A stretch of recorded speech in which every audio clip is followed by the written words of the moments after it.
pagi anak-anak, puja dan puji syukur kita ucapkan terhadap Tuhan yang Maha Kuasa. Karena kita telah diberikan nikmat kesehatan dan nikmat kesempatan sehingga kita masih bisa mengikuti proses belajar mengajar dengan cara jarak jauh. Meskipun kita belajar dengan cara jauh, kita harus tetap semangat dan fokus mengikutinya agar mendapatkan hasil yang maksimal. Materi sebelumnya kita membahas mengenai larutan penyangga. Maka materi ini kita membahas mengenai literasi asam basa. Dan tujuannya adalah mengetahui konsep dari literasi asam basa.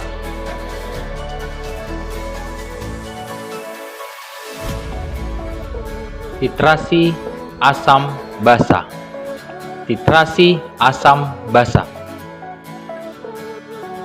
Perhatikan gambar-gambar berikut. Berapa kadar asam yang terdapat dalam sari buah jeruk? Bagaimana cara menentukan kadar asamnya?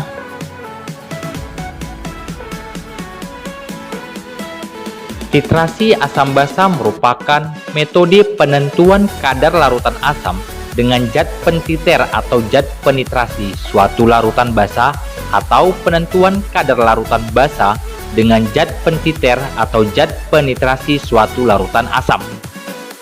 Titik akhir titrasi adalah kondisi pada saat terjadi perubahan warna dari indikator. Sedangkan titik akhir titrasi diharapkan mendekati titik ekuivalen titrasi. Untuk perhitungan titrasi asam basa, kita menggunakan rumus jumlah gram ekuivalen asam sama dengan jumlah gram ekuivalen basa. Untuk larutan asam berlaku jumlah grek sama dengan jumlah mol dikali A, di mana A adalah jumlah ion H positif dari asam. Sedangkan untuk larutan basa berlaku jumlah grek sama dengan jumlah mol dikali B, di mana B adalah jumlah ion OH dari basa. Rumus berikutnya adalah N atau kenormalan. Rumusnya adalah jumlah grek per V. V adalah volume dengan satuan liter. Untuk jumlah grek asam sama dengan jumlah grek basa dengan rumus VA dikali NA sama dengan VB kali NB, di mana VA adalah volume asam dengan satuan liter, NA adalah kenormalan asam, sedangkan VB adalah volume basa dengan satuan liter, dan NB adalah kenormalan basa. Untuk lebih mudah dipahami, maka kita akan lanjut mencari molaritas dari larutan dengan rumus V1M1 kali N1 sama dengan V2M2 dikali N2. Keterangannya adalah N di sini adalah N kecil bukan N besar, yaitu valensi dari larutan asam atau basa, jumlah atom H atau OH. Contoh soal, sebanyak 10 ml asam klorida diperlukan untuk menetralkan 20 ml larutan CaOH 2 kali 0,1 molaritas. Molaritas asam klorida adalah, maka untuk mencari molaritas dari larutan HCl, kita dapat menggunakan rumus V1M1 kali N1 sama dengan V2M2 dikali N2, di mana V1 sama dengan 10 mili, molaritas 1 itu yang ditanya, N1-nya adalah valensinya adalah 1 untuk HCl, kemudian volume yang kedua adalah 20 mili, kemudian molaritas kedua adalah 0,1, sedangkan valensinya adalah 2, karena CaOH 2 kali valensinya ada 2, muatan OH-nya ada 2. Maka dapat diambil kesimpulan M1 sama dengan 0,4 molaritas. Untuk contoh kedua, untuk menentukan konsentrasi larutan HNO3 diambil sekitar 50 ml larutan tersebut, kemudian dititrasi dengan larutan NaOH 0,2 molaritas. Data proses titrasi yang didapat ialah sebagai berikut. Untuk percobaan pertama, volume larutan HNO3 10 ml, volume larutan NaOH sama dengan 12 ml.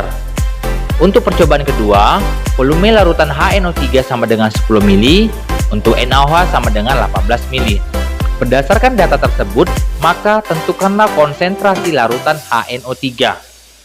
Langkah pertama yang harus kita lakukan adalah kita cari volume rata-rata dari larutan HNO3 dan NaOH. Didapat rata-rata HNO3 adalah 10 ml, sedangkan NaOH adalah 15 ml.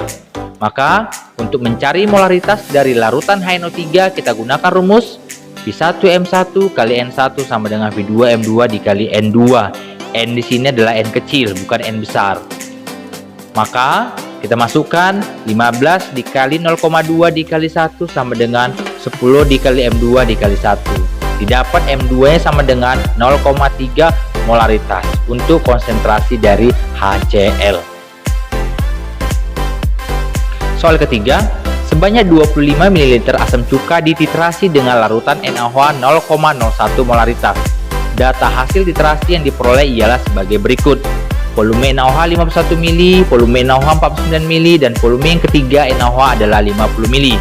Berdasarkan data tersebut, konsentrasi asam cuka ialah, maka untuk mencari konsentrasi asam cuka kita gunakan rumus V1 kali M1 kali N1 sama dengan V2 kali M2 kali N2, di mana V1 50, M1 0,01, valensinya 1. Untuk V2 25, M2 yang ditanya, dan valensi yang kedua adalah 1. Didapat konsentrasinya adalah 0,02.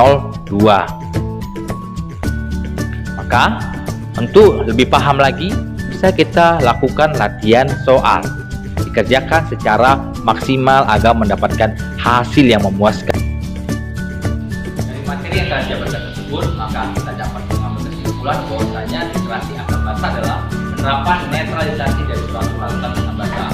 Untuk materi minggu depan kita akan membahas mengenai keseimbangan larutan. Tetap jaga kesehatan, ikuti protokol yang dianjurkan oleh pemerintah. Terima kasih.